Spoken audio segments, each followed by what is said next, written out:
Hey guys, DM Philosopher here, Matt's the name. Just going to go over the last in the Dwarven Mine series of map packs. So each pack it can be used standalone, and each pack comes with two battle mats. So when you, if you choose to combine all of the Dwarven Mine packs, there are 4 of them, then you could really develop a very extensive and comprehensive Dwarven Mine experience. So this pack has 2 battle mats. The first mat is the Mine version 4, so it's actually a very large and elaborate sort of crossroads, and the last one is the collapsed mine. So let's just jump in there and have a look at what these look like. So this is the Dwarven Mine version 4. You've got entranceways top, bottom, and to both sides.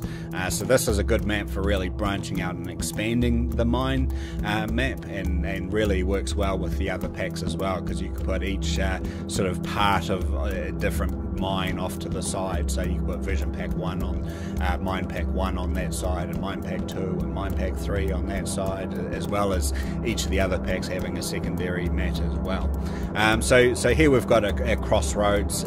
It's been mined out pretty extensively, and it provides a lot of different angles for attack and cover and the like. So this is sort of a worthy sort of spot for ambushes or for observation and the like. So this is the whole mat. That's the dark gridded version, the dark gridless version. Just zooming in a little bit, you can see that the detail is upheld under closer examination. The light gridded version map there, and then the light gridless version. So that is the Dwarf Mine version 4. The pack comes with point of view shots, so we wind our way around clockwise from the south as we move through. You can see the detail and the layout and so on. So you could show this to the characters to give them an indication of what they can see, and you could describe what's inside the scene. These are really great for giving the players something to look at, to look at how their characters or what their characters are seeing, perspective, and so on. So now the point of view shots also come in a light version as well.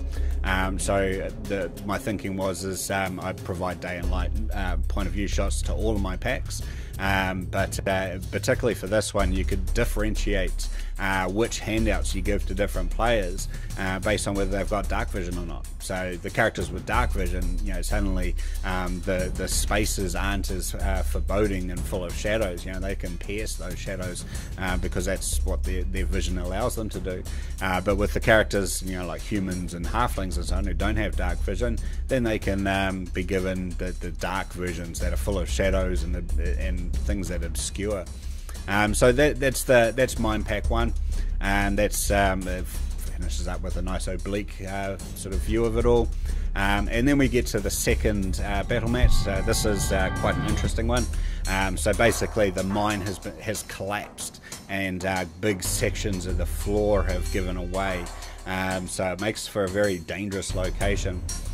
So all of the mines have got these beams over the top, so clever characters might be able to use these beams to swing across, if they want to do an Indiana Jones or something like that.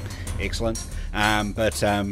Yeah, so you can see that this map has a very winding tunnel, and it's full of these big drop-offs that will force them to traverse large open spaces. This is quite a good one for just for difficulty, just for them to use up resources to cover some of these gaps, but it becomes particularly nasty if you decide that you want to throw encounters in here, especially winged combatants or something like that can really challenge them and take advantage of the open spaces and maybe pushing characters down into there or something like that. So quite nasty. So that's the versions of the map there. So that was the dark and the light versions, gridded and non-gridded versions. So we've got the same point of view shots as we sort of wind our way through from the left to the right, and yeah, so it definitely shows what can be seen, what can't be seen, and it's full of the shadows and something like that as well, just to freak out the characters, and sort of a misty sort of drop off at each point. So a couple, there are point of view shots where I've sort of come up high just to give a bit of view of the danger and the drop and so on like that. But it just winds its way through like such. And then we've got the same point of view shots just at daytime or in bright light as such. So that's the collapsed mine. So that is the Dwarven pack, Dwarven Mine pack 4. So there are 4 of these packs, and each one comes with 2 maps in it, so that's 8 maps. Some of them have got like multiple dead ends or multiple corridors that you can use to connect up all the other maps. So this is the Dwarven Mine pack 4. You can find that on RPG Now, and I'll post a link to that underneath my YouTube clip. So keep an eye out for that. You only need 1 if you just want a short mining adventure, but grab all 4 if you want the full deal as such. Otherwise, I hope that really expands your gaming and gives you more options. Well, thanks for listening, and happy gaming, people.